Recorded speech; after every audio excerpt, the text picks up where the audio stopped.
So, out of nowhere, Xbox announced a pretty major update that's slated for later this year. Now, they already have Starfield and Forza, of course. I know a lot of fans are very excited about those. They do look very good.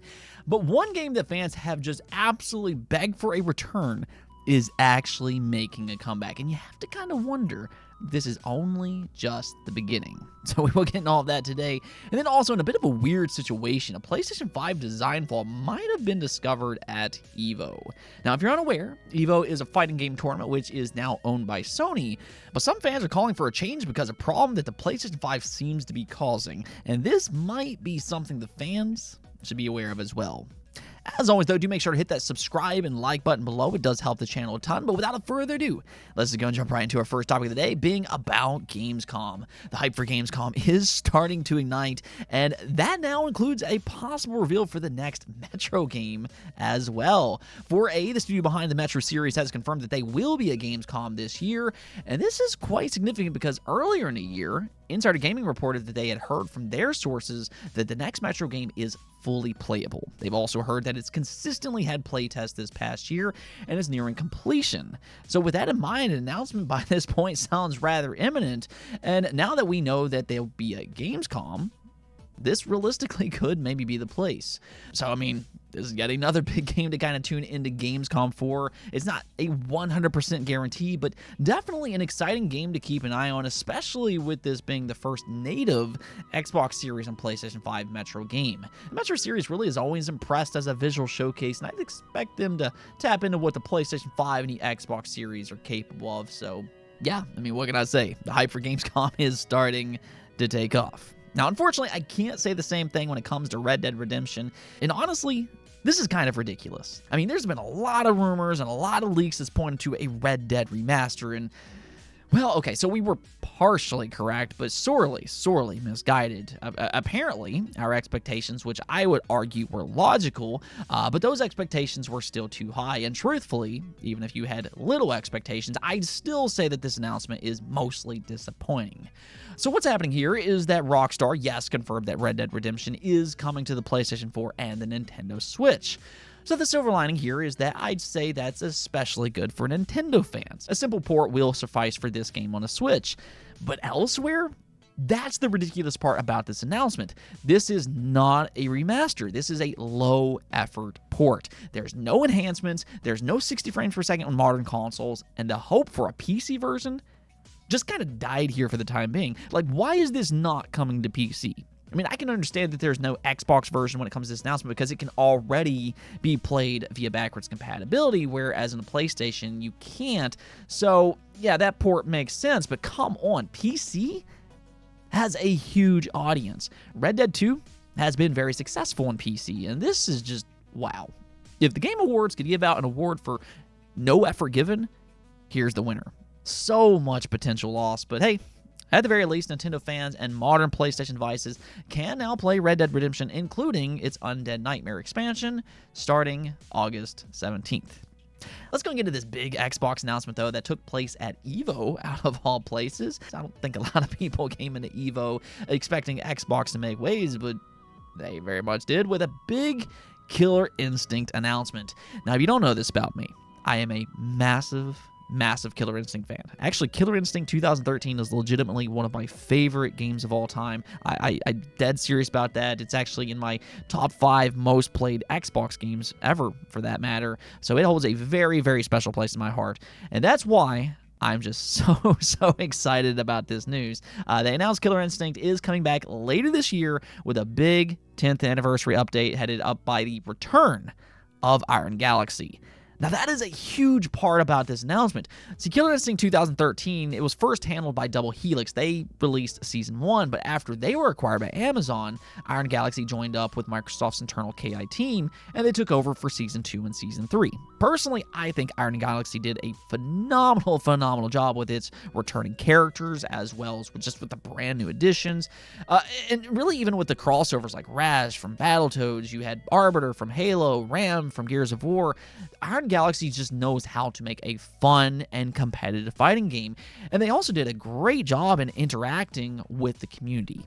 That right there, for me, was one of the things that stood out just so much when it came to KI.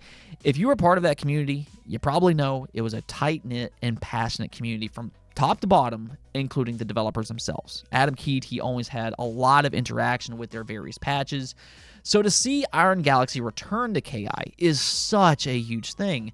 There for a while, there was rumors that Bandai Namco might be working on KI, but instead we got the even better option, a studio that is already experienced with KI, the studio that we grew to love alongside Killer Instinct in the first place, Iron Galaxy.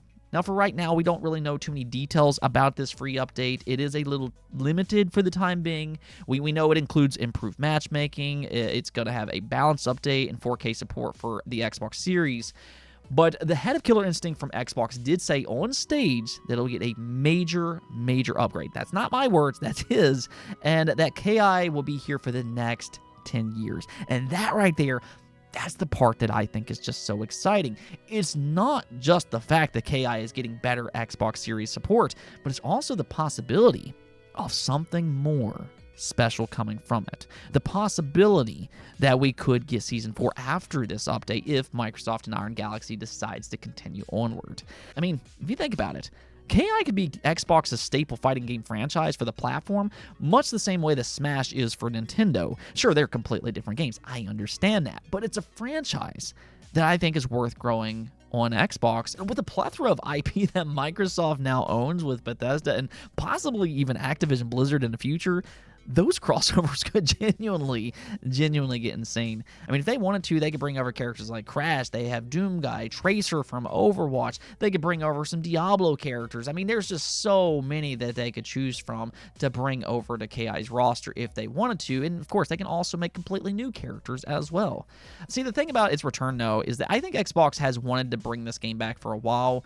It was a very successful game for them on the Xbox One, as confirmed by Phil Spencer himself.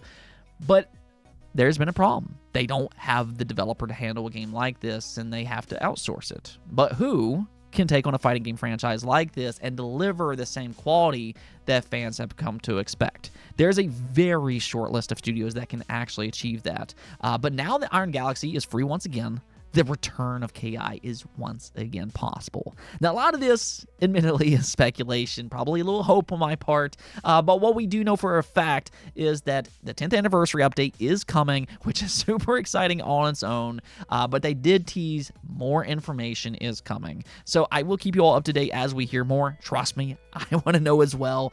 But in the meantime, let me know if you used to play KI, do you plan on returning this year? And for those that's never played it, hey, you should absolutely start. Now, speaking of EVO, a very strange story came out of the event this weekend as some contestants were complaining about the PlayStation 5's USB ports. Sony now owns EVO, of course, so they use the PlayStation 5 as their main console, but several contestants reported the excessive and extended PlayStation 5 use was causing their USB to melt in their controller, or at times, when removing their cable, the PlayStation 5 USB port was getting stuck in their controllers, neither of which is something that you want to hear. But to better depict this story, here's a few statements made by some different EVO contestants. Saber AZ said, EVO is proving that PlayStation 5 is not the answer. USB ports are melting like cray. Kyoku's USB on his controller melted. This is not isolated. We need to go to PC or Xbox at least.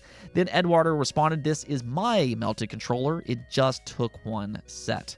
Kyoko also posted his issue, which looks like this. He had to pull this out of his controller's USB. And this has caused quite a stir online. I've seen a lot of people just come out and flat out try to refuse this might be an issue, and they're actually blaming the contestants, and they're calling people liars and everything else. But I mean, there's pictures out there. This doesn't seem normal, and surely we can admit to that at the very least. Now, if this is a PlayStation 5 design flaw, though, like is being alluded here, why has it taken us 3 years to discover it? Well, I think there's a few logical reasons on why this probably hasn't been discovered by the vast majority, and that's because what's happening at EVO is on the more extreme side of things that likely won't affect the vast majority of customers. So what seems to be happening here is that these PlayStation 5s are on nonstop all day long, so they're outputting excessive heat for an extended period of time, and the PlayStation 5's exhaust is close to the back USB ports where some players are plugging their controllers in. Now, I imagine most people at home don't use those USB ports often, and then on top of that, most people anymore use a wireless controller anyways. There's also a debate if this is only affecting newer PlayStation 5 models that might have changed to cheaper parts. Maybe that's why we haven't seen this issue in past tournaments. But regardless of what's happening here, this is on the more extreme side of things, so this likely won't affect most consumers, but I still think at the very least that customers should be aware of it just as kind of a precaution. I know some people like to do marathons and things like that, and hey, if you have a party over your house, a group of friends or whatever, and if you all have multiple controllers plugged in for a marathon type of event, it's just something to be aware of. For the time being though, Evo is a whole different beast. With Sony owning Evo, the PlayStation 5 will be the go-to platform. That's not going to change. But if this problem persists, maybe they'll then use USB hubs in the future because that kind of sucks for these contestants. Now, one last quick update for today is that Modern Warfare 3 has officially been confirmed for November 10th. I mean, you can kind of peg Call of Duty for that November month every single year, but this year has been a little bit different than usual. There's been some questions about this year's release. Modern Warfare 3 was previously reported to be DLC, so there was a little confusion about that, but it eventually grew into a full release. Well, now here we are, and while we don't have gameplay just yet, just a small teaser for the time being, Call of Duty fans can once again get excited for the next Call of Duty release in 2023. Maybe at Gamescom we'll get an update, another reason to tune in for there, but speaking of different, depending on what happens over the next few months, Modern Warfare 3 technically might be the first Xbox Call of Duty first-party title. I guess we'll see soon enough. Let's go take a look at the poll of the day, though, and with some of those Switch 2 rumors swirling around, I wanted to get your all's predictions on this, so I asked you all, will the Nintendo Switch 2 have backwards compatibility? And, well, it's nice to see you all are optimistic here, with 66% of you all voting yes. I am in agreement here as well. The initial report by VGC, it did allude to some publishers pushing for no backwards compatibility, but it also stated that Nintendo wants to bring over as many of the 100+ million Switch user base as they can to the Switch 2. Well, I mean, one of the best ways to do that is by including backwards compatibility, and I think for that reason, Nintendo absolutely will. I mean, if you look at past consoles, Nintendo overall has done a good job with backwards compatibility, as long as they aren't vastly different from one another. Game Boy to Game Boy Advance, and actually even with the DS. Then you had the DS to the 3DS, the GameCube to the Wii, then the Wii to the Wii U. So they've done a good job with this in the past, and I have no reason to believe this generation will be any different. I mean, if they don't include backwards compatibility, you're going to see chaos from the community. That honestly could be a deciding factor for a lot of people, so I'd imagine Nintendo will include it. As the so wise Flufflenugga said here, it would make zero business sense to abandon such a large fan base. So yeah, I'm with you all on this one. It's nice to see most of us are on the same page. Anyways though, that's it for this episode, but if you liked the video, don't forget the bell notification and subscribe button for more content just like this. Also, if you'd like to support the channel through Patreon, thank you for making this content possible. Peace out.